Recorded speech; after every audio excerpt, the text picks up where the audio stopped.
Rodrigues. O ensejo é dar voz à oposição no Senado no momento em que os trabalhadores veem os seus direitos serem sistematicamente atacados e desrespeitados. Randolfo Rodrigues, senador do partido Rede Sustentabilidade, líder da oposição ao governo Bolsonaro no Senado Federal, tendo sido eleito com a maior votação do estado do Amapá.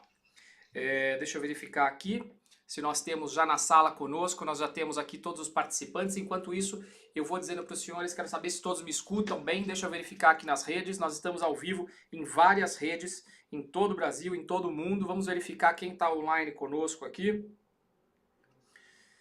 Você que está online conosco pode falar, pode dizer: Afonso, eu estou aqui falando de tal cidade, eu estou falando de tal estado, eu estou falando de tal país. É muito importante que você me diga de onde você está falando, tá certo? Deixa eu verificar aqui então se todos estão me escutando bem, se me escutam perfeitamente bem. Vamos ver aqui. Tal cidade, eu tô falando de perfeito, tal estado, as pessoas estão me escutando. Ok, então nós já estamos aqui com 92 pessoas ao vivo conosco, somadas em todas as redes. O que você pode fazer, e eu te peço, é que você compartilhe este debate. E compartilhe no seu WhatsApp, compartilhe no seu Facebook, compartilhe com o link do YouTube, mas é muito importante que esse conteúdo chegue a muitas pessoas. E só quem pode fazer isso é você, levando esse conteúdo através do compartilhamento. Então fica aqui o meu pedido para que você compartilhe um pouco deste conteúdo. Agora eu quero fazer uma pergunta para os senhores. Você conhece o MDJT? Você sabe o que é o MDJT? O que eu tenho para dizer para os senhores é que a Justiça do Trabalho é um dos maiores instrumentos democráticos para a pacificação dos conflitos entre capital e trabalho. Busca harmonia no ambiente laboral e igualdade entre os atores estratégicos desse debate. A Justiça do Trabalho vem sofrendo muitos ataques de quem ignora o seu papel social e arrecadatório. Todos nós sabemos de sua importância como órgão do Poder Judiciário e fator de grande distribuição de renda em nosso país. A garantia de acesso à justiça em mercado normatizado garante aos trabalhadores um patamar civilizatório na prestação laboral. Por isso, o movimento de defesa da Justiça do Trabalho existe para defender o Estado social de direito e o exercício dos direitos humanos e sociais, pois a nossa justiça significa a expressão do nosso compromisso com a nossa gente e o nosso país. Por isso, de mãos dadas, advogados, magistrados, servidores e, enfim, o povo brasileiro deve estar junto nessa legítima defesa da Justiça do Trabalho. Dá uma olhadinha um pouquinho nesse vídeo que eu vou passar para vocês, que conta um pouco da história, um pouco do que faz esse movimento. Viva a Justiça do Trabalho! Viva a Justiça do Trabalho! Em uma segunda de manhã, debaixo do sol escaldante, aqui lotando a avenida, como há muito tempo não se vê advocacia fazer. Todo o desmonte da Justiça do Trabalho promete precarizar e piorar ainda mais a vida daqueles e daquelas que já são mais marginalizados no mercado de trabalho, como as mulheres, os negros e as negras. A Justiça do Trabalho é o único lugar onde grande parte da população resgata sua cidadania. Não há Estado de Direito sem Justiça do Trabalho. Nós não geramos prejuízos para o governo. Se ele joga em números de Justiça do Trabalho, é a justiça mais célere. Nós arrecadamos imposto para o governo. Não adianta imaginar que extinguindo a Justiça do Trabalho vão acabar os conflitos trabalhistas. Os conflitos trabalhistas são inerentes ao próprio capitalismo.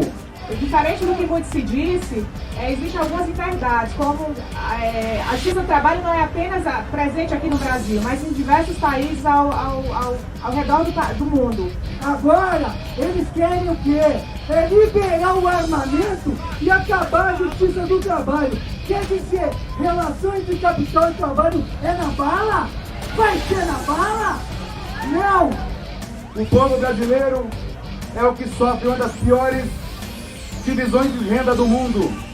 E o seu capital, o seu patrimônio, o seu bem, são os seus direitos. Por ser contra o revisionismo histórico que tenta transformar direitos duramente conquistados pelos trabalhadores em privilégios ou meros custos econômicos. Nessa lógica, a Justiça do Trabalho, depois do Ministério do Trabalho, são os próximos do Ministério Público e, por fim, os sindicatos. Além disso, o governo ameaça reduzir os direitos trabalhistas com a PEC 300 e a carteira verde e amarela. A OAB de São Paulo entende que é um direito essencial e constitucional da democracia e do Estado de Direito. Porque o governo Bolsonaro está cercado de pessoas que pensam na extinção da Justiça do Trabalho. Então nós precisamos levar o informativo do que é verdade da Justiça do Trabalho. Congratulações aos organizadores desse evento, que é replicado em 41 cidades do Brasil pela Abrat no dia de hoje. Estaremos entrincheirados, unidos e de braços dados com todos que têm compromisso com os direitos fundamentais da cidadania dos trabalhadores. Essa é uma primeira atividade de muitas outras que terão em defesa da justiça do trabalho. Estamos juntos, independente de que cada um aqui tenha votado nas eleições de 2018. Seja bem-vindo, seja bem-vinda. Essa luta é de todos nós. Mobilizar a sociedade brasileira e conscientizá-la através de atos, manifestações. Essa união é maravilhosa, é bela e deve assim prevalecer. Servidores, magistrados e advogados, todos juntos, porque essa justiça do trabalho não é do advogado, não é do servidor, é da cidadania, é da população, e juntos vamos defender a justiça do trabalho! Eu sou Afonso Paciléu e estarei com vocês ao longo de todo o debate. Na sala já conosco, todas as pessoas que irão participar conosco aqui. Hoje eu tenho o Gustavo Henrique, representando a Associação dos Advogados Trabalhistas de São Paulo, doutora Avatéia Ferraz, representando o MAT, Movimento da Advocacia Trabalhista Independente, doutor Lívio Enesco, representando a Associação dos Advogados Trabalhistas de São Paulo. Nosso convidado de hoje é o senador Randolph Rodrigues. Sejam todos bem-vindos.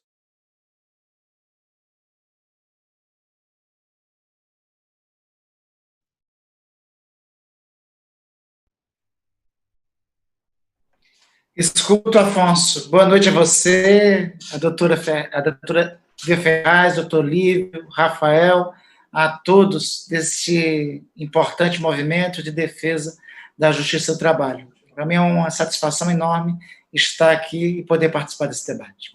Eu que agradeço. Muito obrigado pela disponibilidade e por estar aqui conosco. Boa noite, doutora Avatéia Ferraz. Boa noite, senador. Boa noite a todos. É uma honra estar aqui também. Maravilha. Boa noite, doutor Lívio Enesco, ex-presidente da Associação dos Advogados Trabalhistas de São Paulo. Doutor Lívio, o microfone não está liberado ainda. Está me ouvindo? Agora sim, perfeito.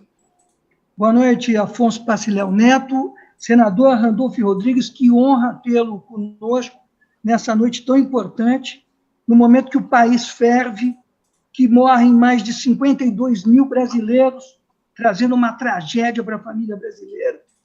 Num mundo como esse, para esse debate do movimento em defesa da Justiça do Trabalho, tendo o senhor como líder da minoria para contribuir, Afonso Paciléu, e doutora Ava e doutor Gustavo Henrique, nesse debate tão importante quanto essas pandemias dessas MPs que vem trazendo uma involução no processo histórico e da organização social e, principalmente, dos direitos trabalhistas.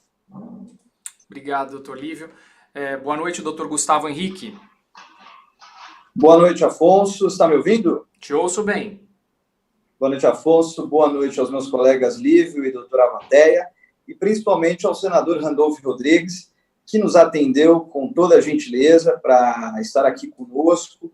E não só hoje, né, mas desde a MP 905, o senador Randolph veio nos aguentando, né, várias mensagens que nós enviamos a Vossa Excelência, e sempre, prontamente, sempre nos atendeu, né, sempre tão combativo, conforme o doutor Lívio acabou de dizer, nesse momento tão triste, nesse momento tão deplorável que nós vivemos no nosso país, de redução de direitos, né? Enquanto o mundo inteiro está indo à contramão disso, tentando fomentar a renda das pessoas, o Brasil está suspendendo o salário, reduzindo os salários, e isso é lamentável, fora as outras mudanças legislativas que eles querem implantar aqui no Brasil sempre para prejudicar o trabalhador. Espero que seja uma ótima live e tenho certeza que será. Muito obrigado, Gustavo, muito obrigado. Nós iremos fazer da seguinte forma hoje o nosso debate. Eu abro os primeiros 10 minutos para o senador Randolfo Rodrigues fazer as suas considerações iniciais e após as considerações aqui do senador, então eu passarei a palavra aos presentes que farão perguntas direcionadas ao senador, tá bem? E após o final das perguntas, aí nós podemos até abrir algum debate relacionado ao tema que foi destacado. Senador, então eu passo a palavra ao senhor.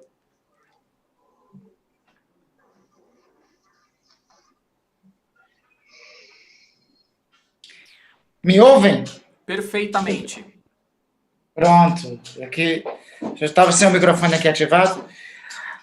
Bom, mais uma vez, meus cumprimentos, Afonso, a você, a doutora Vatéia, ao Lívio, ao Gustavo, a todos que participam desse debate, à Associação dos Advogados Trabalhistas, a todos que defendem a justiça do trabalho no Brasil. Nós vivemos, desde a reforma trabalhista, foi aprovada no Congresso Nacional, a contragosto do nosso voto, em 2017, 2018, acho que nós vivemos a maior ofensiva já vista contra o que significa uma das mais importantes conquistas dos trabalhadores brasileiros. É importante localizar o significado e o que representa a justiça do trabalho. A justiça do trabalho, advinda de um momento de evolução dos direitos dos trabalhadores brasileiros, surgida em 1932, ela é criada e é fundada sobre o signo de movimentos de trabalhadores brasileiros em um momento em que era emergente a necessidade de industrialização do país, né?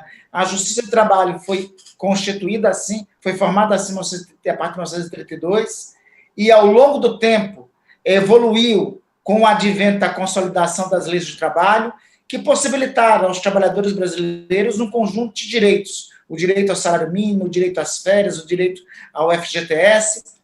Todos esses direitos passaram a ter um ataque frontal nos últimos anos. A Constituição, e esse ataque, no meu entender, é principalmente contra a própria Constituição. A Constituição de 1988 foi fundada sob o signo de estabelecer no Brasil as bases de um estado de bem-estar social. A nossa Constituição de 1988 fundou uma democracia que não é uma democracia de qualquer forma, é uma democracia participativa.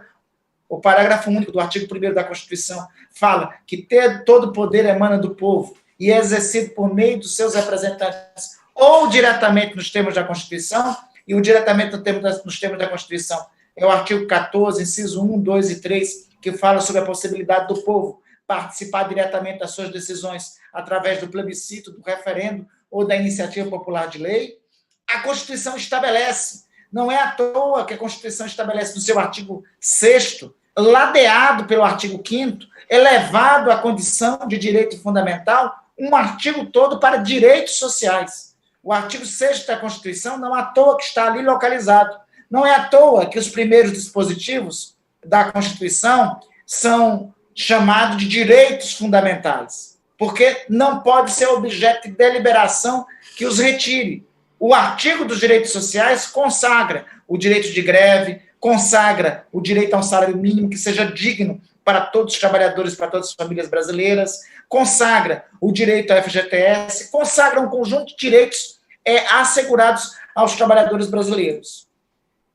Mais adiante, no capítulo relacionado, na Constituição, no capítulo relacionado ao Poder Judiciário, coube especificamente no artigo 111 a instituição da Justiça do Trabalho, dos juízes, do Tribunal Superior do Trabalho, dos Tribunais Regionais do Trabalho e dos juízes do trabalho. Essa estrutura foi montada em função da garantia do artigo 6º.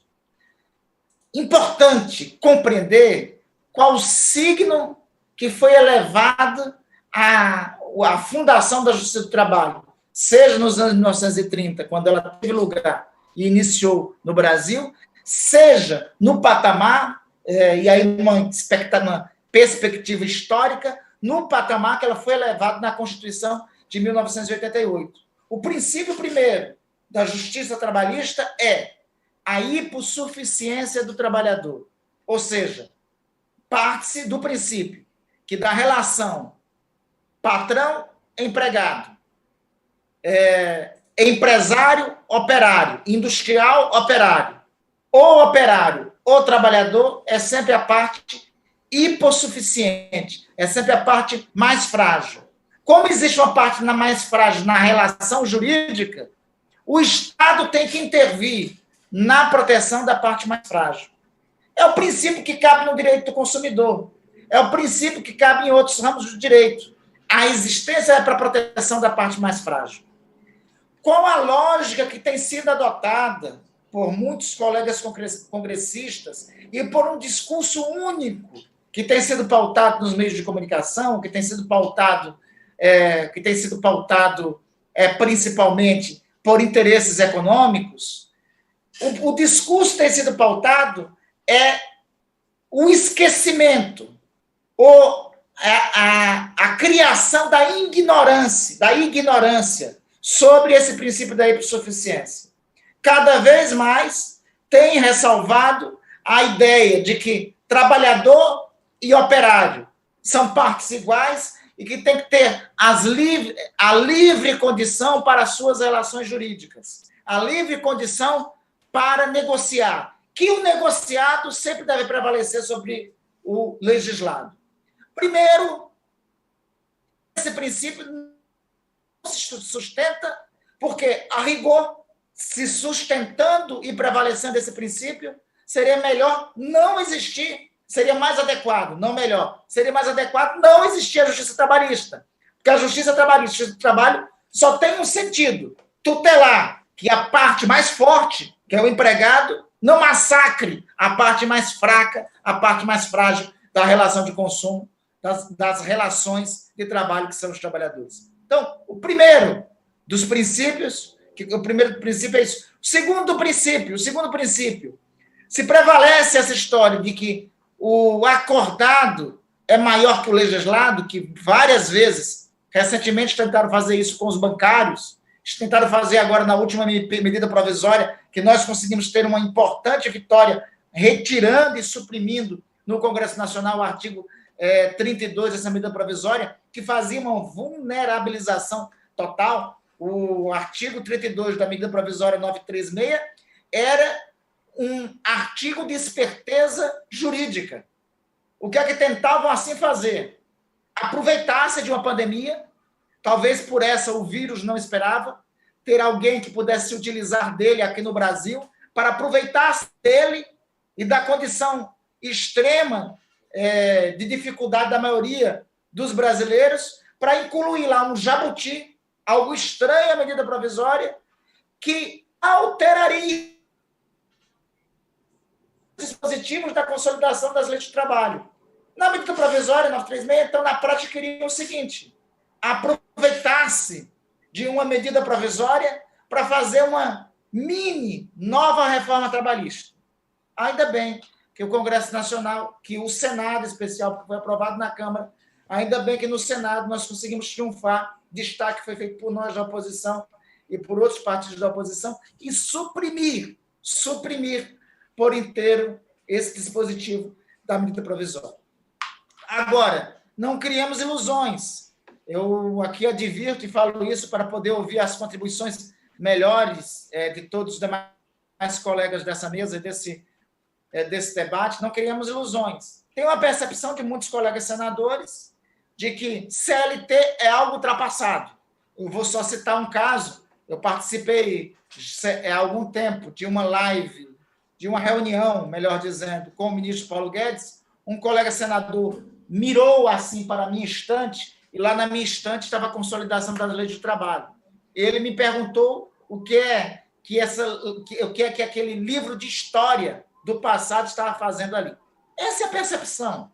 Tem alguns colegas e que tem presença que existe presença no Congresso Nacional.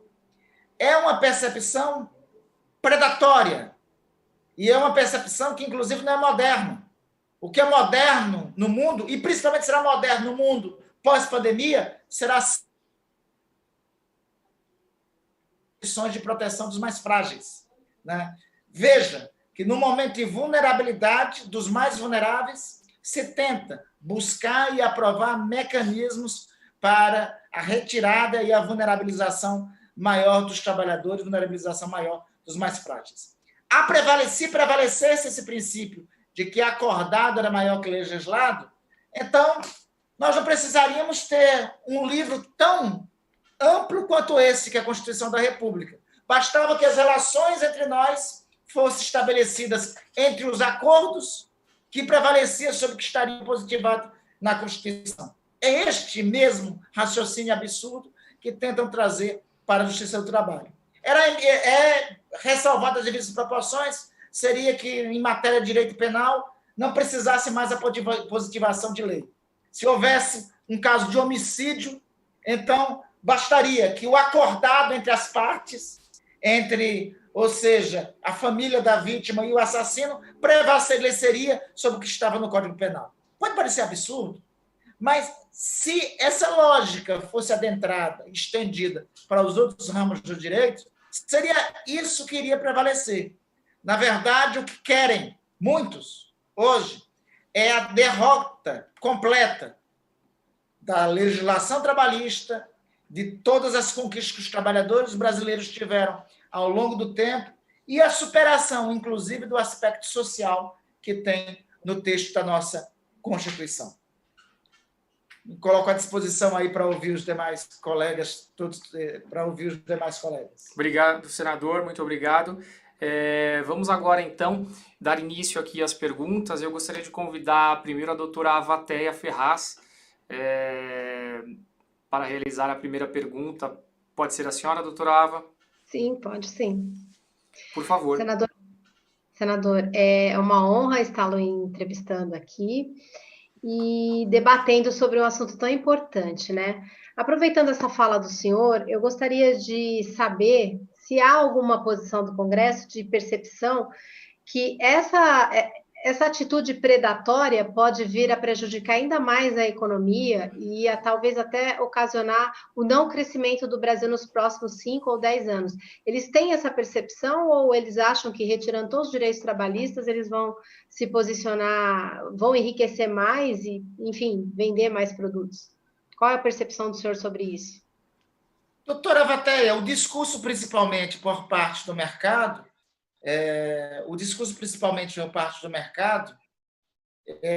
e dos representantes que tem do mercado é que a legislação trabalhista, que os vários dispositivos da Constituição, este sim é um entrave para o crescimento econômico, para o crescimento do Brasil.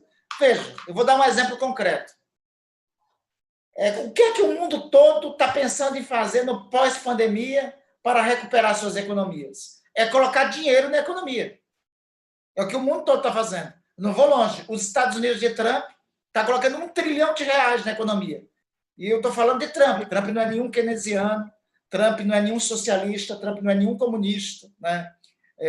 A não ser em alguma mente doentia que pense isso, Trump é representante de interesses mais claros do liberalismo americano. Mas eles estão convencidos de uma coisa: a solução deles de recuperação da economia americana é a mesma solução que Obama deu na crise de 2008, colocar dinheiro na economia, proteger os mais vulneráveis, proteger até as empresas. O que o Brasil devia estar pensando era nisso. O Brasil devia estar pensando nesse momento, no pós-pandemia. Vamos criar um programa de renda básica, de renda mínima, que seja mais do que R$600. Vamos criar um programa de apoio para as microempresas. Não vamos reduzir salário nesse período. Mas na cabeça do ministro Paulo Guedes, que tem audiência lá, eles querem, no pós-pandemia, aprovar reformas, aprofundar a aprovação de reformas. Querem falar em privatização de empresas, ou seja, reduzir Estado quando o mundo todo, o mundo capitalista, está querendo caminhar para uma lógica econômica inversa a essa. Quando o mundo capitalista, inclusive, está querendo caminhar, os Estados Unidos vão entrar num ciclo de New Deal, né? De nova participação do Estado na economia americana. A Europa está adotando isso mesmo. Agora, a percepção, óbvio. Nós tivemos uma vitória importante no Senado. Eu acho que o Senado tem se tornado um ponto de resistência contrária a essa lógica e tem criado, eu tenho visto crescer muito no Senado, a necessidade de cobrar, principalmente, o sistema financeiro da conta que tem que bancar para o Brasil. Perfeito, obrigado. Doutora Ava, tem algum comentário a fazer? Ou posso passar para o próximo participante? Pode passar. Perfeito.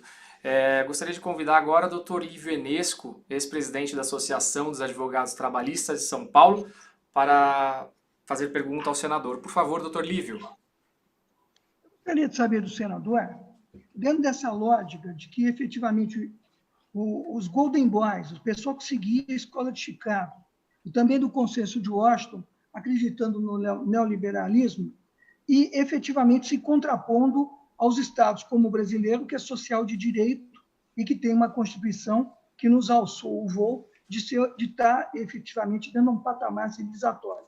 Nós tivemos a reforma trabalhista, que efetivamente agrediu direitos constitucionais, nos rebaixou efetivamente as grandes conquistas do povo brasileiro, mas que não gerou nenhum emprego.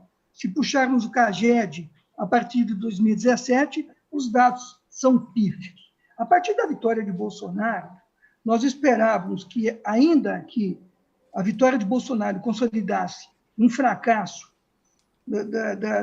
de uma situação que todo mundo ficou conhecendo pelos problemas que tivemos depois do golpe que Dilma Rousseff sofreu, acreditávamos que o poder poderia, senador, enquadrar efetivamente Jair Bolsonaro, que ele descesse do palanque e agisse com a sua visão conservadora, sim, é democrático, mas que agisse de uma forma mais tranquila. Supus eu que, a partir do momento, senador, que a pandemia veio comendo vidas no mundo todo e nos traumatizando e trazendo um problema sanitário de monta equivalente a uma guerra mundial, o presidente Bolsonaro fosse ser enquadrado, como se diz na gíria. Pudesse até, como foi feito na Espanha, no Pacto de Moncloa, depois do franquismo, construir com a oposição uma saída para o país, mantendo salários, mantendo empregos, trazendo o capital, porque Keynes venceu. Não, isso é indiscutível, de que a social-democracia vai vigorar doravante, porque os países vão bancar o seu mercado, teremos uma economia bancada pelo Estado. Eu pergunto ao senhor, senador, por que Bolsonaro não negociou com a oposição? E agora que temos uma situação real a ser enfrentada, como que a oposição vai se situar pensando no Brasil, não pensando em 2022? A gente sabe, senador, que tem teses de que quanto melhor, pior, para determinados partidos ganharem a eleição. Eu estou no anti, não faço esse proselitismo nesse momento. Eu pergunto ao historiador, ao senador, ao líder da minoria, como podemos encaminhar, não sei se com o governo, mas aí temos a sociedade civil, uma saída para o país para evitar tanto ataque aos direitos sociais e direitos humanos nesse país. Muito obrigado, Afonso Passilhão. Estendi-me, mas devolvo para a bancada a presidência dos trabalhos. Obrigado, doutor Iver, pela sua provocação. Ela é muito pertinente, eu diria. Inclusive, ela é bem completa sobre, eu acho que o desafio que temos colocado. O que eu mais gostaria era a construção de um pacto de relação com o governo. E eu ofereci esse pacto quando a pandemia começou. O ministro Paulo Guedes e o ministro Mandetta estiveram lá no Congresso Nacional, estiveram lá em março, em uma reunião, o então ministro Mandetta, e eu me manifestei, disse naquele momento, que a partir daquele instante não caberia mais nem governo nem oposição. A gente tinha vidas de brasileiros em jogo e tínhamos que tomar medidas para a proteção da vida dos brasileiros.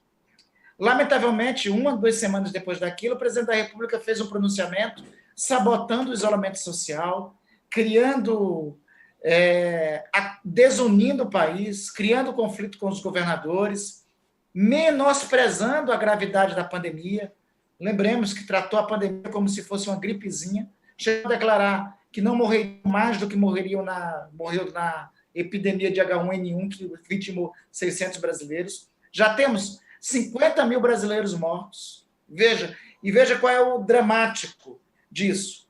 Ao passo que a principal razão por nós termos 50 mil brasileiros mortos, mais que isso nos números de hoje, foi a sabotagem em relação ao isolamento social. No Brasil, o isolamento social foi sabotado por parte do governo federal. E por que o isolamento social é importante? É porque essa pandemia, porque o coronavírus, ele não é um vírus com o grau de mortalidade, por exemplo, de outros vírus como o ebola. O ebola na África tem um índice de mortalidade de 45%. Mas o ebola, como mata mais, ele tem menos morada por matar mais. Quanto maior é a mortalidade de um vírus, menos habitat ele tem, porque o habitat, o lugar do vírus, é o organismo humano. O coronavírus, ele tem um índice de mortalidade menor, mas ele é de fácil contágio. É por isso que tem que se baixar as curvas pandêmicas, a curva de contágio. Porque se você tem 1 milhão de contagiados no Brasil e tem 5%, e um índice de mortalidade de 5%, você tem 50 mil brasileiros mortos. É o número de agora. Não é à toa, é a relação direta. Se você tem 2 milhões de contagiados, você terá 100 mil brasileiros mortos. 100 mil brasileiros mortos. É por isso que a ciência diz, tem que reduzir a curva de contágio, tem que empurrar o quanto mais puder empurrar para frente até vir a vacina. Porque um morto é um amor da vida de alguém, que tem relação com outros alguém. 50 mil mortos é um número de mortos maior do que nós tivemos em todas as guerras que o Brasil participou de sua história. Se somar a Guerra da Independência, a Guerra do Paraguai de 1865, a Segunda Guerra Mundial, juntos, não matou 50 mil brasileiros. Em 150 dias nós tivemos 50 mil brasileiros que foram mortos. Aí eu ainda ontem tive que ouvir um discurso de um parlamentar bolsonarista, que é um discurso inócuo e absurdo. Não, mas já morreram mais da violência urbana no Brasil. Não, morreram menos, meu amigo. Porque a violência urbana, ano passado, matou... É uma tragédia igual, mas matou 70 mil no ano. O coronavírus, em 150 dias, matou 50 mil. A negligência do governo brasileiro nos levou a essa tragédia. A ser o segundo colocado do mundo em número de contágios, segundo colocado no mundo em número de mortes. Eu propus a trégua de não agressão logo no mês de março. Não tive resposta a essa proposta e a sociedade brasileira assistiu depois o seu presidente da República conflagrando a nação, levando a nação a um conflito atroz. Alguns perguntam por que tem 48 pedidos de impeachment contra o presidente da República lá na Câmara dos Deputados? Porque ele pediu. Não tem nenhum pedido que não tenha sido motivado. Não apraz a ninguém fazer pedido de impeachment no meio de uma confusão como essa.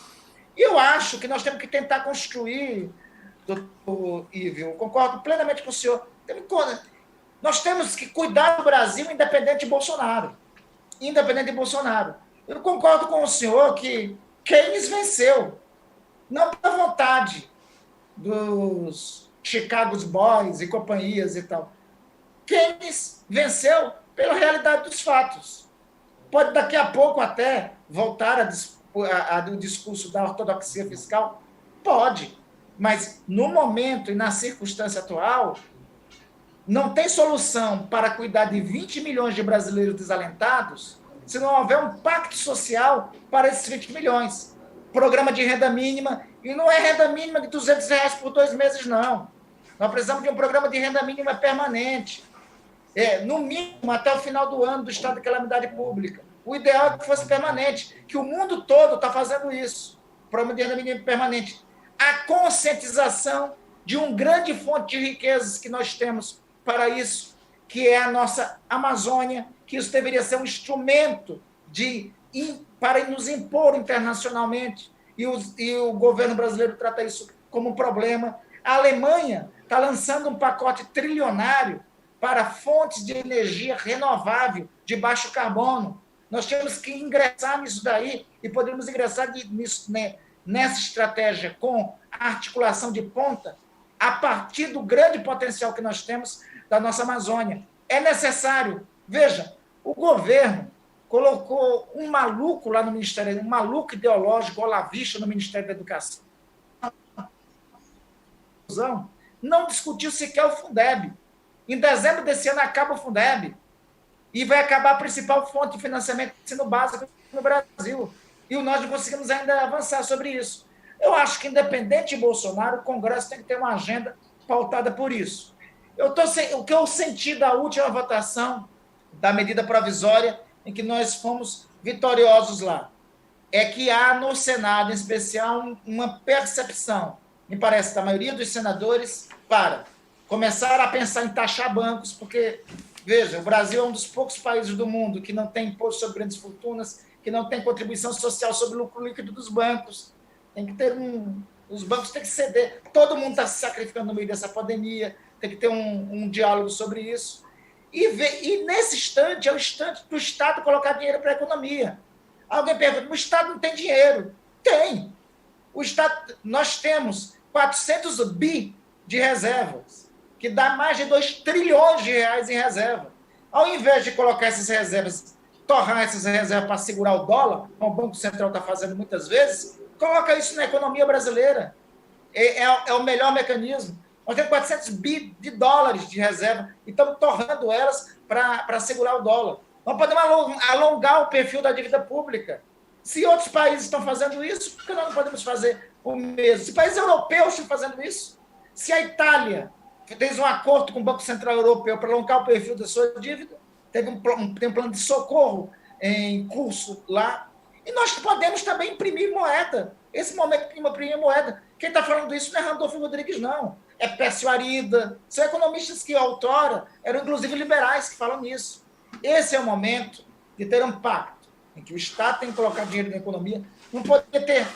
Veja, o governo aprovou o plano emergencial para os estados. E aprovou doutor Ivo, falo isso para concluir. O governo aprovou no plano emergencial para os estados uma chantagem. Tudo bem, eu dou ajuda para os estados, mas contanto que não tenha reajuste, eu não sei da expressão, que tara é essa do governo contra o servidor público? É uma tara, só deve ser. Eu acho que alguém abusou de alguma forma, de algum dos membros do governo, de alguma forma, algum servidor público fez isso, teve algum tipo de abuso, porque eles ficaram complexados em relação a isso. Só pode, porque eles têm uma tara contra o servidor público. Não, vou dar dinheiro para os estados, mas não pode ter nenhum tipo de realinhamento, progressão, quinquênio, reajuste para nenhum servidor público até 30 de dezembro. Gente, é inócuo isso. Nós não estamos numa economia com inflação, estamos numa economia de deflação. Em recessão, você tem que injetar dinheiro da economia, para que a economia possa oxigenar e sair da recessão. Não é o inverso, você retirar dinheiro da economia.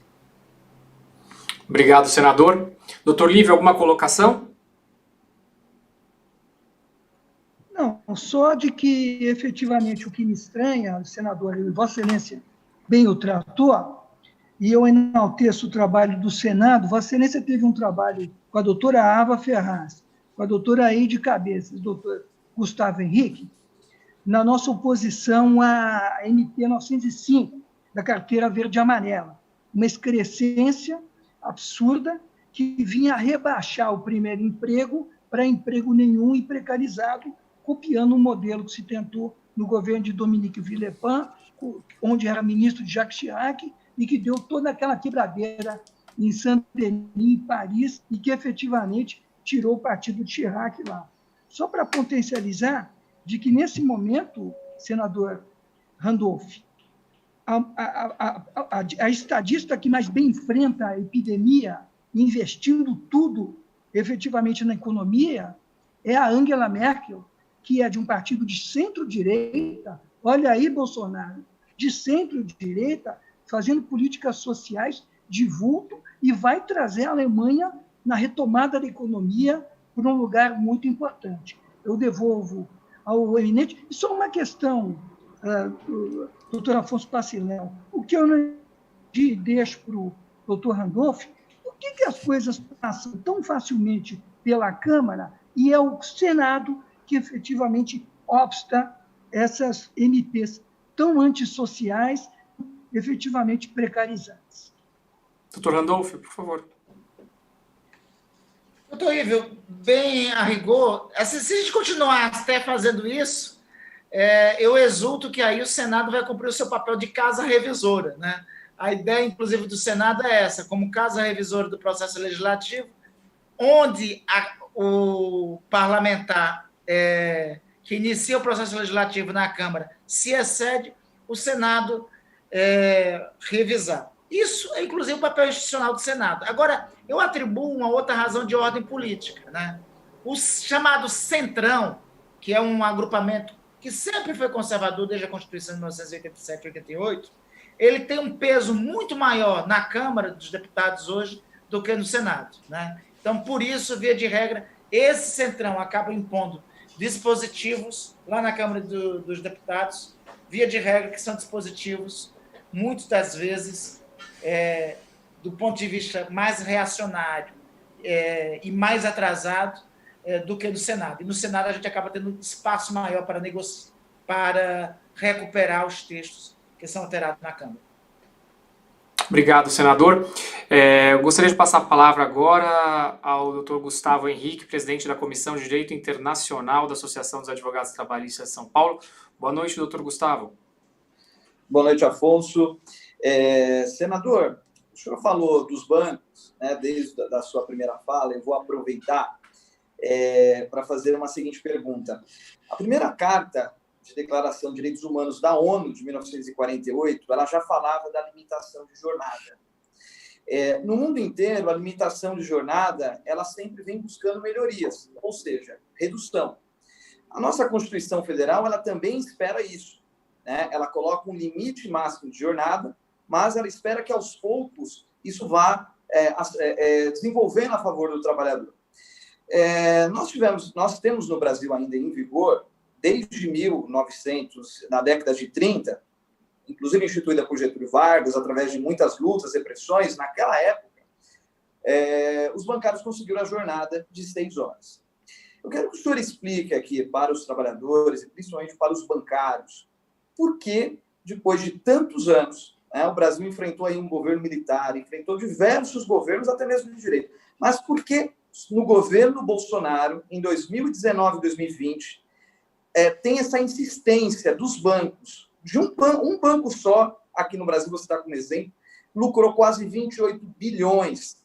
Por que os bancos e esse governo quer tanto aumentar a jornada dos bancários? Nós temos, doutor Gustavo, problema de duas vertentes. Por um lado, redução de direitos dos trabalhadores com ampliação obsessiva da jornada de trabalho, e, por outro, não querer abrir mão 1 centímetro sequer, 1 centavo sequer dos seus lucros e seus privilégios. Eu quero acrescentar à sua análise uma seguinte condição, uma seguinte percepção. Veja, no Brasil, nós temos 5 bancos, 3 grandes bancos privados e 2 públicos. Via de regra, os caras que vão para os públicos ou vêm para os privados e fazem negócio para os públicos, ou saem dos privados para apropriar os públicos em função dos privados. Via de regra, tem esse ciclo vicioso. Nos Estados Unidos, são mais de 1.100, 1.200 bancos, né? Para dar como exemplo a economia liberal que nós temos. Então, nós temos o diagnóstico do nosso setor financeiro, o diagnóstico do nosso setor financeiro. Ele é oligopolizado, com a riqueza concentrada, concentrada a riqueza na mão de poucos, e inflexível do ponto de vista dos direitos dos trabalhadores. Eu vou acrescentar isso ainda mais um dado. Veja, de 2013 até agora 2020, a economia brasileira chegou num período a ter uma retração de 3 pontos. Os brasileiros ficaram mais pobres, nós tivemos ampliação do desemprego, nós tivemos esse ano mesmo, no meio da pandemia, o aprofundamento maior da crise. Nesse período, quase dessa década toda, o aumento do lucro dos bancos foi de mais de 400%. Nenhum outro setor da economia brasileira cresceu tanto os seus rendimentos, os seus lucros, como estes. E é uma espécie de ilha apartada do restante do Brasil. Eu acho, talvez aí respondendo a sua pergunta, talvez esse interesse deles de aumentar a jornada é porque, até agora, o Estado brasileiro não foi competente o bastante, nenhuma das instituições do Estado, nem o parlamento, nem o governo central, para dizer, olha, alto, para, já chegou, já deu, vamos estabelecer alguma cláusula aqui. E a cláusula, nesse momento, para mim, era ou fazer a taxação da contribuição social sobre o lucro líquido ou criar um tributo em relação a esse. Mas, veja, esse dado de 2012, 2013 para cá, 400% de aumento dos lucros. Se colocar de 2007, foi quase 700%. Nenhum setor da economia brasileira, nem os trabalhadores, nem os servidores públicos, nem a indústria, nem o comércio cresceu tanto, teve tanto lucro quanto os rentistas, quanto o setor financeiro. Perfeito, muito obrigado. Doutor Gustavo, alguma colocação? Belas explicações aqui do senador Randolph, e só queria acrescentar, senador, que é o seguinte, os bancos, a gente ainda fala de jornada de 6 horas, que ainda está na CLT, mas é bom mencionar que eles não cumprem, né, com esse regimento. O trabalhador, ele tem que esperar sair do banco para acionar a Justiça do Trabalho e ser reparado o seu direito. Lembrando que só é reparado são os últimos 5 anos, ou seja, os bancos já saem ainda numa larga vantagem. A pessoa que trabalha 30 anos numa instituição financeira, o banco ganha 25 anos dos direitos dela e só paga os 5. E esses 5, ele ainda quer tirar. Ou seja, ele não cumpre com a legislação e o Estado não foi o bastante, conforme o senador disse, não foi o bastante de dizer, alto lá, vamos parar por aí, porque você está descumprindo a legislação, como ainda o Estado ainda fomenta para ele descumprir a legislação, né? Até com as MPs aqui de redução de juros, correção monetária, enfim, dando aí um estímulo para o mau empregador no Brasil. Mas é isso, devolvo a mesa, Afonso. Obrigado, senador. Obrigado, Gustavo. Senador, o senhor, conforme conversou com a nossa produção, o senhor teria 40 minutos para esse debate, né? E pelo horário nós já ultrapassamos os 40 minutos, nós estamos com 50 minutos. O senhor teria disponibilidade de ficar um pouco mais ou seria interessante que encerrássemos aqui o debate com o senhor? Porque eu tenho preocupação com a agenda do senhor, que eu sei que é muito atrefada. Eu tenho disponibilidade de segurar um pouco, na verdade eu tenho uma outra reunião daqui a pouco, mas nós ainda temos aqui 10, 15 minutos, eu posso responder mais uma rodada, se for o caso. Perfeito, que bom. Eu agradeço aqui em nome do MDJT a disponibilidade do Afonso, senhor. Pois não, Afonso, doutor Lívio. Desculpa, doutora Ava, eu queria saber do senador como é que ficou a questão da correção monetária dos juros jurisdicionalizados na Justiça do Trabalho. Esse foi um dos outros jabutis que estavam na 936. E nós tivemos muita dúvida, né, doutora Ava, e doutor Gustavo Henrique, e doutor Afonso Paciléu, sobre esse entendimento do Senado Federal. O senhor tem alguma posição para nos dar, senador? Muito obrigado. Doutor Lívio, teve 2, assim, no Senado, tiveram várias emendas, inclusive uma das emendas de minha autoria dizia respeito a esse dispositivo da medida provisória conforme veio da Câmara, mas nós conseguimos avançar em 2 dispositivos. O artigo 28, conseguimos impugnar o artigo 28, 26 ou 28, que era sobre o empréstimo consignado, e conseguimos impugnar todo o artigo 32. Eu não sei se o dispositivo em relação à correção monetária constava no artigo 32. Se constava no artigo 32, ele foi impugnado. Não me recordo agora, nesse momento, o senhor me perdoe. Mas se não constava, deve ter seguido para a ação presidencial. Mas se constava no artigo 32, o artigo 32 todo não existe mais. Ele foi impugnado na medida provisória. Doutor Lívio? Doutor Lívio? Doutor Gustavo, por favor. Doutor Lívio, se me permite até perguntar para o senador Randolph uma questão. Eu acompanho muito o seu trabalho, senador, o senhor me corrija se estiver errado, mas eu entendi, quando foi instituído o trabalho remoto no Senado, que as matérias só poderiam ter relação com a pandemia, que seriam votadas no trabalho remoto. Porém, acompanhei a sessão do Senado que derrubou esse artigo 32, teve que ser submetido a uma votação para ser derrubado. Sim. A pergunta é, o presidente Davi Alcolumbre descumpriu o acordado? No meu sentir, sim, Gustavo. Veja, para mim ficou claro e pacífico desde o início das sessões remotas.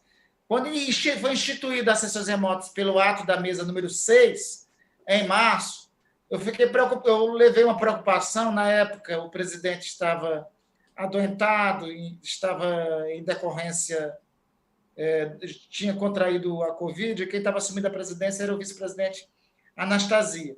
Naquela ocasião, eu tinha levantado a preocupação de que a institucionalização das sessões remotas não representasse um mecanismo, uma espécie de atalho para a deliberação de temas de forma que não tivesse a ver com a pandemia. Houve um acordo afirmado pelo senador Anastasia com todos os líderes que a sessão remota só iria tratar dos temas que diziam respeito ao enfrentamento à pandemia.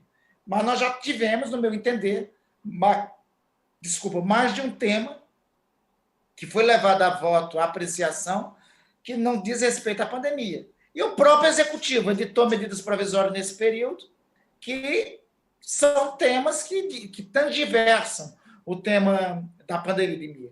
Aliás, este foi, inclusive, o argumento que nós utilizamos para conseguir impugnar o artigo 26 e o artigo 32 da medida provisória 936, porque esses dois pontos da medida provisória eram pontos que eram claramente jabutis, que nem faziam parte do texto original da edição da medida provisória e que haviam sido incluídos pela Câmara.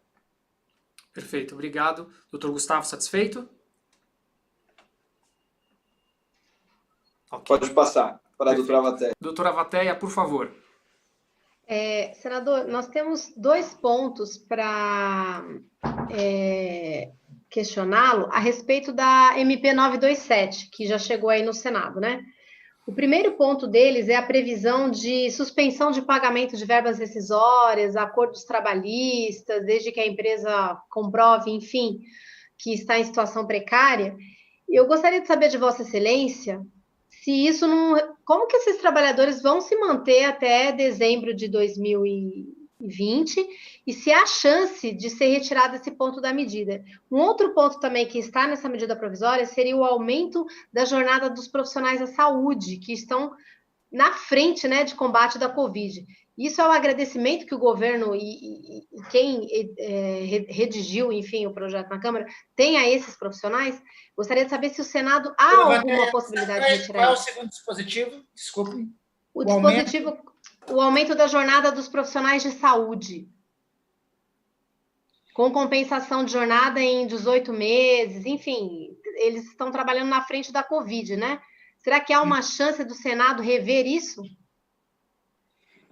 Terá que rever, vai ser mais uma vez objeto de questionamento nosso, de emendas ou, se possível, até de impugnação. Só para lhe colocar rapidamente qual a dinâmica da votação dessa semana. Qual é a dinâmica de votação que nós temos previsto para essa semana. Né? Essa semana, amanhã, nós iremos votar a PEC do adiamento das eleições, que é a proposta de emenda constitucional 18, será o único tema a ser apreciado amanhã. Parece-me que a MP 927 pode entrar na pauta para ser apreciado amanhã.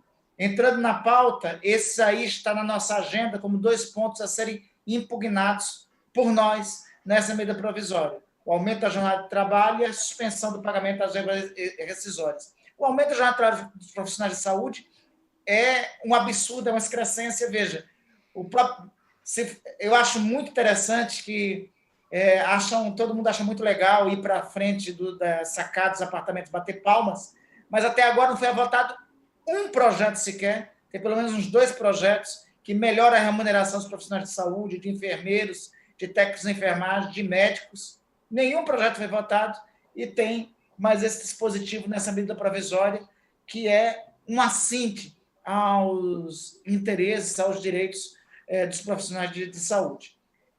Corre o risco de nós votarmos nessa medida provisória amanhã, já, né, depois da votação da PEC 18. Se votarmos amanhã, esses vão ser 2 temas que vamos procurar enfrentar por destaque ou vamos procurar enfrentar por impugnação, se couber impugnação. Obrigado, senador. Doutora Ava, alguma colocação? Colocação, nós rogamos que isso seja alterado no Senado, porque, primeiro, porque não é um agradecimento aos profissionais de saúde, né? Pelo contrário, né? É um assinte, realmente. E com relação a não pagamento das verbas rescisórias, acordos trabalhistas firmados, o governo federal não está cumprindo nem o auxílio emergencial direito. Como é que esses trabalhadores vão sobreviver até dezembro de 2020? Vão comer o quê? Vão pagar o quê? Vão movimentar a economia de que jeito? Então, eu agradeço a Vossa Excelência essa preocupação. Ele propôs só R$200 a prorroga de auxílio emergencial. Não tem cabimento. Não dá, né? Mas a gente agradece o seu empenho no Senado e de todos os senadores para verificarem esses assintes. Vamos ver se a gente consegue essa vitória de novo.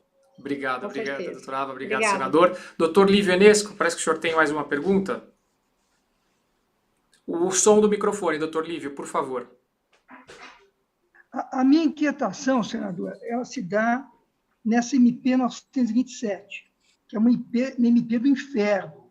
Ela é o resumo caótico da tentativa de destruição dos direitos sociais. Ela fala em férias, ela fala em acordo individual, ela fala em teletrabalho, ela fala no que a doutora Ava Ferraz destacou desse, como posso dizer, esse menosprezo a quem está na linha de frente defendendo o povo do Brasil e o povo do mundo, que são os funcionários, os trabalhadores da saúde. E ela trouxe 2 malvadezas impressionantes, senador Randolfo Rodrigues. Primeiro, artigo 29, onde ela exigia que os trabalhadores que se ativavam sob risco iminente do Covid tivessem que provar o nexo de causalidade para ter direito à moléstia profissional.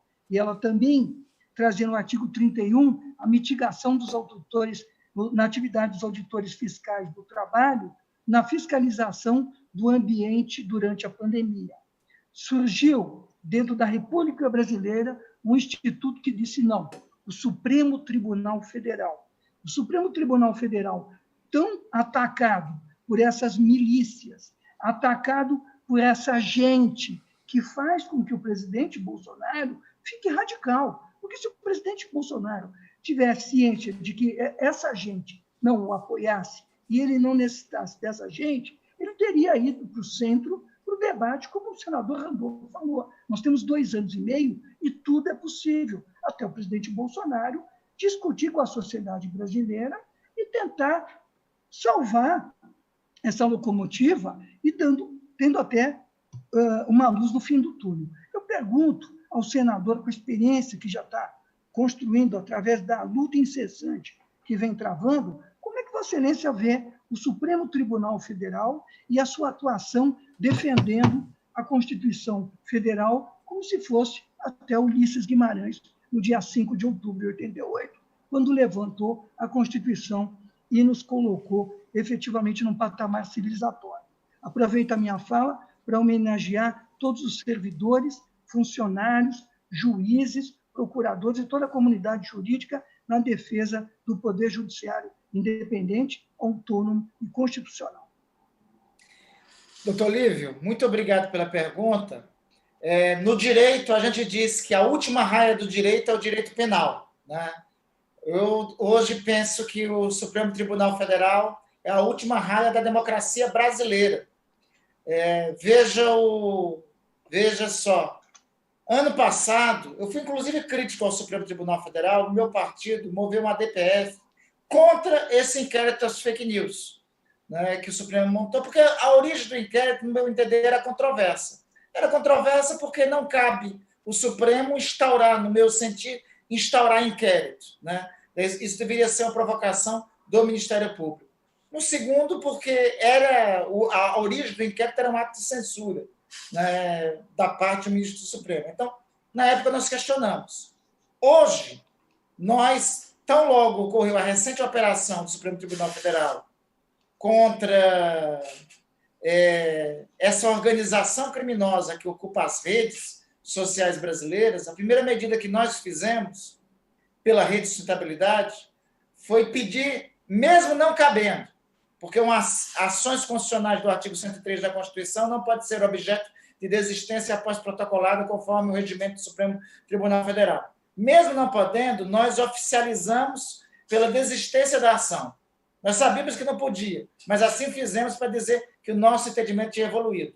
Hoje, esse inquérito de fake news é, no meu entender, a única coisa, o único instrumento que conseguiu conter o avanço de um grupo criminoso atentatório contra a democracia brasileira.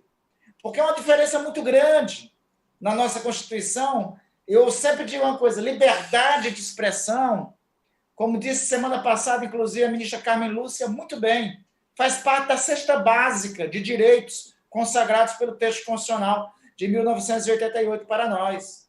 Liberdade de expressão, eu dizer, doutor Lívio, eu discordo do senhor está errado em relação a isso, e você dizer, caro senador, com a devida permissão, mas o seu voto ali foi um voto errado, que não atendeu os trabalhadores. Isso é liberdade de expressão consagrada, deve ser colocada no altar dos direitos fundamentais, deve existir. É a máxima, inclusive, é a máxima do filósofo iluminista. Posso até divergir frontalmente do que você diz, mas irei até a minha morte, até as últimas consequências para defender o direito de dizê-lo, né? Mas liberdade de expressão é isso, é divergir. Grupo terrorista fantasiado de Ku Klux Klan Tupiniquim atear fogos de artifício contra um dos símbolos da República Brasileira, o nome disso é terrorismo. Quando prenderam a Sara não sei o quê, o pessoal estava chamando de ativista, eu fiz uma manifestação dizendo, olha, vamos colocar as coisas no devido lugar. Ativista, Greta Thunberg, Chico Mendes, Malala, esses são ativistas. Essa moça aí, ela é terrorista, é criminosa, é um elemento perigoso, um elemento que lidera um grupo nazista, que quer se assemelhar a Ku Klux Klan, que ateia fogos contra um dos símbolos da República Brasileira, porque independente de gostar ou de não gostar dos membros da Suprema Corte Brasileira, aquela arquitetura de Niemeyer, o Palácio do Congresso Nacional ao centro, o Palácio do Planalto à esquerda e o Palácio da Justiça, a sede do Supremo Tribunal Federal à direita, buscando na arquitetura o que está na Constituição no artigo 2º, independência e harmonia entre os poderes. É isso. Então, fazer isso, fazer ameaça a membros do parlamento e a qualquer cidadão. Eu sofro nas minhas redes sociais, pelas minhas posições, ameaças.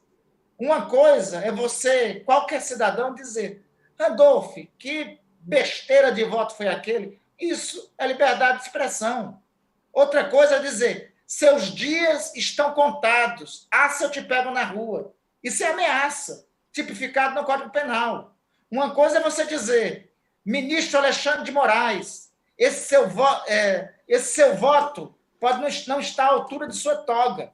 Isso é liberdade de expressão. Outra coisa é dizer, ministro, vamos pegar suas filhas. Quando nós pegarmos suas filhas e estuprarmos, né, isso daí é ameaça contra um membro da Suprema Corte.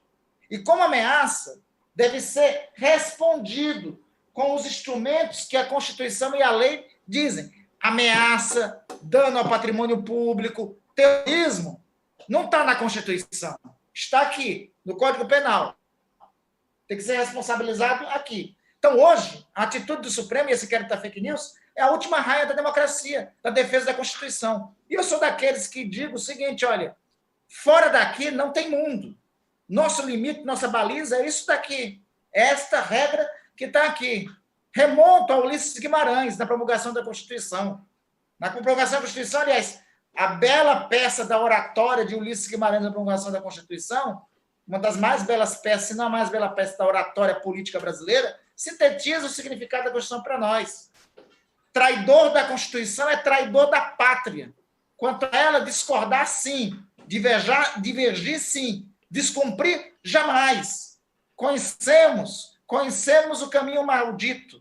Mandar os patriotas para a cadeia, o exílio e o cemitério. É um trecho do discurso de Ulisses Guimarães na Constituição. Nunca foi tão atual, né? Em relação a isso aqui, divergir, sim. Discordar, sim. Ela foi feita para isso. Inclusive, estabelece seu próprio poder de reforma para isso.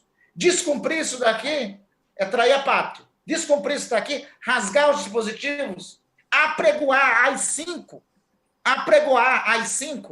apregoar ruptura constitucional, isso é crime. Aí, os que se dizem patriotas estão sendo impatriotas quando assim agem, quando assim se comportam. Ser patriota é, sobretudo, conhecer sua condição de cidadão, de direitos a cumprir à luz das regras da Constituição e de deveres a cumprir também à luz das regras da Constituição. Muito obrigado. O senhor acha que ele termina o mandato, senador? Olha, eu queria menos confusão e queria mais paz, que nós todos brasileiros queríamos. Eu me associo ao pensamento do Dr. Lívio. Queríamos que a gente constituísse um pacto e que priorizasse o Brasil no que tem para fazer. Aprovar a Fundeb, resolver problemas gravíssimos como o de saneamento básico que nós temos que resolver no Brasil, resolver um país que não investe em ciência e em educação não prospera, ter um plano para sair da crise. Eu queria isso. Se o presidente da República for incapaz de resolver isso, de liderar o Brasil e de unir nisso, temos que encontrar uma solução. Agora, ele está, nesse momento, se alinhando com o que tem de mais antigo, conservador e corrupto em Brasília. A aliança dele com o Centrão é a aliança com o que tem de mais corrupto em Brasília, com os interesses mais corruptos que tem em Brasília, que sempre estiveram em todos os governos. Quando você vê Roberto Jefferson defendendo alguém, ele não está defendendo porque ama alguém. Ele está defendendo porque tem interesses não republicanos aí em torno desse alguém, né? Então, ele vai sustentar nisso. Só que pode ser uma sustentação artificial. Porque hoje, por exemplo, é um governo que não aponta sequer a saída da gravíssima crise pandêmica que nós estamos enfrentando e da crise econômica, que vai ser tão grave ou pior que a crise pandêmica. Obrigado, senador. Nós estamos caminhando aqui para o final do nosso debate, então eu gostaria de abrir para as considerações finais, iniciando pela doutora Ava Teia, em seguida o doutor Lívio Enesco e posteriormente o doutor Gustavo, e ao final eu gostaria de ouvir também o senador Randolfo Rodrigues. Então, doutora Ava, as suas considerações finais, por favor.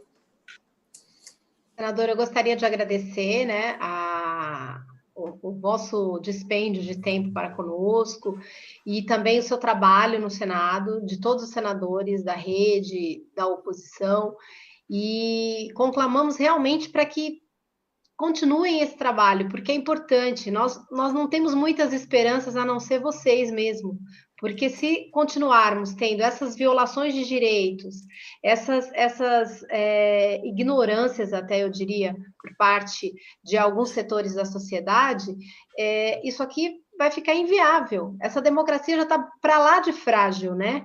Já estamos tendo a imagem do Brasil no exterior está comprometida diante das posturas que estão sendo colocadas pelo atual governo. Então, eu agradeço demais o seu comparecimento aqui e estamos à disposição para o senhor e para todo o Senado Federal. Uma boa noite. Eu que agradeço. Boa noite. Doutor Lívio. Bom, o senador Randolfo Rodrigues tem se aproximado, tem conversado e criando um canal e uma interlocução com a comunidade jurídica das maiores. O senador tem conversado desde o primeiro momento no debate da carteira verde e amarela, de forma quase que diuturna, e com que satisfação a doutora Ava tem me passado todos os áudios que o senador gravou, todas as interlocuções, até de madrugada, para efetivamente confortar a classe dos advogados, dos servidores da justiça, dos servidores públicos e dos magistrados, de que existe uma luz no fim do túnel no Senado Federal. Eu gostaria de dizer que, desde que a gente construiu, Afonso Paciléu, essa live com o senador, nós fomos vítimas na rede de robôs e de criminosos que começaram tanto a nos atacar como o senador Randolfo Rodrigues. Nós sabíamos disso, nós tínhamos nos preparado para isso, e eu queria dizer que liberdade de expressão é ambiente democrata e fake news é lugar de bandido e criminoso, e que a sociedade brasileira descobriu há muito tempo isso, e o Supremo Tribunal Federal, assim como todo o judiciário, vai na perseguição criminal dessas pessoas que não sabem viver em democracia, que não sabem entender o que o outro pensa, a diversidade de opiniões, de sexo, de religião. Essas pessoas que não sabem viver em democracia, o lixo os espera, as grades os esperam. Aqui é um ambiente para democratas para sair do país. Eu até conclamo o presidente da República, o presidente Jair Bolsonaro, que teve 57 milhões de votos, e os seus eleitores não pagam pelo seu governo, porque fizeram uma opção eleitoral em dado momento e podem, efetivamente, se o governo não os atender, fazer outra, mas eu entendo, junto com o senador, que a saída é a democracia, que a saída é uma pauta única para o Brasil, buscando a superação da pandemia. Tem um link aí que você pode entrar. E o senhor, senador, tem no Movimento em Defesa da Justiça do Trabalho um afeto, uma abertura para um debate democrático, e vamos convocá-lo muito junto com os senadores, com os deputados, enfim, com todos aqueles que querem construir uma nação e superar esse momento tão ruim. Muito obrigado, Afonso Paciléu, e parabéns pela direção dos trabalhos, que já virou agora uma coisa muito usual, porque o senhor é o maior apresentador de lives do Brasil. Obrigado, presidente Lívio. Doutor Gustavo Henrique, por favor. Bom, senador Randolph, todos os elogios aqui, né? E quero complementar que foi uma grande honra, um grande prazer esse bate-papo. E quero ratificar que, desde a MP 905, o primeiro senador, e o principal, né? Nós tivemos os outros também, mas o principal senador que conversou conosco muito, esteve sempre do nosso lado, inclusive mandando mensagem, trocando mensagem até de sábado à noite, antes da votação, na segunda-feira da MP 905, foi o senador Randolfo Rodrigues. E, assim, não são discursos vazios. Eu realmente acompanho algumas sessões do Senado, principalmente essa da 905, e o senador Randolph, bem como a rede de sustentabilidade, foram fundamentais ali para derrubar aquela MP, e também agora com a 936, que queria reincluir algumas matérias, né? É bom para até enumerar para a população saber aqui quais eram elas. O aumento da jornada dos bancários, a redução de juros e correção monetária de dívidas trabalhistas, enfim, e várias outras maldades aí que vêm ocorrendo. As minhas considerações finais, senador, é o seguinte: infelizmente, o trabalhador e o Bolsonaro foi eleito graças ao voto do trabalhador. Mas, infelizmente, ele não honra este voto, né? Ele tem servido como o verdadeiro algoz dos seus eleitores, reduzindo os direitos, retirando direitos, e até bem falado aí pela questão da fake news, porque eu lembro bem que em 2018 houve uma onda de fake news, que Bolsonaro não ia reduzir direitos, que Bolsonaro não ia fazer isso, que era tudo papo de comunista, que todo mundo que era contra, que falava que Bolsonaro ia fazer isso, era todo mundo comunista.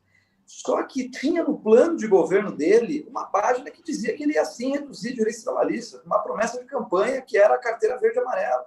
E nós alertamos isso, nós advogados trabalhistas alertamos.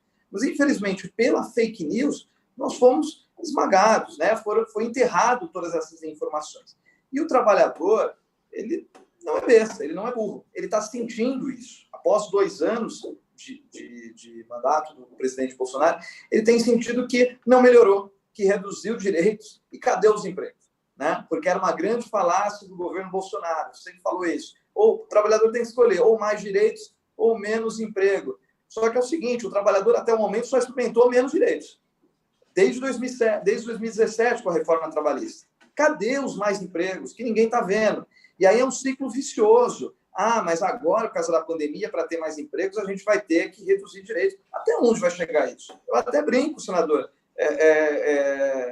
Eu falo, se eu fosse senador ou deputado, acho que eu falaria isso lá no plenário. Vamos logo revogar a Lei Áurea aqui, não é melhor? Porque naquela época todo mundo tinha emprego, tinha casa, tinha moradia, né? Daquele jeito, mas tinha. Então, se a gente for pensar assim, de ter trabalho sem qualidade, de um modo não sustentável, a gente volta àqueles primórdios, aqueles retrocessos. Não é isso que a gente quer. A gente quer um estado de bem-estar social. E é isso que a Constituição Federal ela propôs. Infelizmente, a classe política, às vezes, se esquece, ou sequer alguns, e muitos parlamentares, que não é o caso do senador Randolph e dos outros da rede, que sequer leram o texto constitucional, né? Então, fica aqui a minha ratificação, meus elogios ao senador Randolph, ao Movimento de Defesa da Justiça do Trabalho, à Associação dos Advogados Trabalhistas, o Movimento da Advocacia Trabalhista Independente está sempre ao seu lado e te agradece pelo empenho. Muito obrigado, senador. Muito obrigado, Afonso. Obrigado, Gustavo.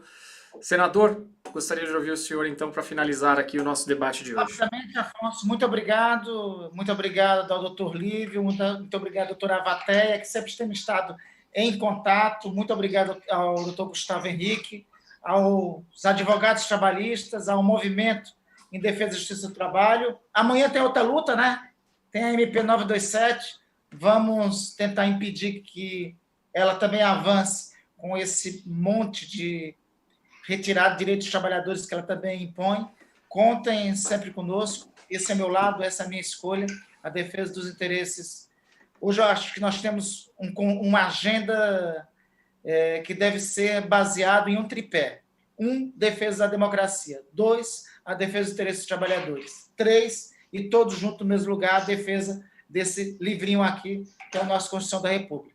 Na Constituição e sob a égide da Constituição, e sobre o signo da Constituição, tudo. Fora da Constituição, nada. Né? Como disse Ulisses, e repito, traidor da Constituição é traidor da pátria. Né? Pátria mesmo, patriota de verdade, recuperemos esse discurso patriota de verdade, é quem sabe que não tem regime melhor do que o regime da democracia, do Estado de Direito. Não existe mundo fora desse regime. Né? Então, estar ao lado de vocês é também defender a democracia e defender o Estado de Direito. Muitíssimo obrigado, boa noite a todos. Obrigado, senador. Obrigado a todos que participaram. O MDJT... Obrigado. Boa noite, obrigada. O MDJT é um movimento... Esquece do lema aí, Afonso. Qual é o lema? O nosso lema, juntos somos... Depois você fala. Juntos somos mais fortes. Então, eu quero exatamente dizer aqui, olha, que nós, o MDJT é uma união da Associação dos Advogados Trabalhistas, da Associação Mineira dos Advogados Trabalhistas, da OAB Minas Gerais, do MAT, Movimento da Advocacia Trabalhista Independente, FENADV, Federação dos Advogados São Paulo, Sintrajude, ABRAT, Associação Brasileira dos Advogados Trabalhistas, SASP, Sindicato dos Advogados de São Paulo e PRERRO. Todas as entidades juntas, mais fortes, formam o Movimento em Defesa da Justiça do Trabalho. Eu gostaria de agradecer a www.oneofyou.com.br e a smartsoluçõesdigitais.com.br pela transmissão e por todo o trabalho de marketing deste evento. Fica aqui o meu agradecimento ao senador Randolph Rodrigues pela participação e à doutora Avatéia Ferraz, doutor Lívio Enesco e ao doutor Gustavo Henrique. E até o próximo MDJT Debate. Muito obrigado.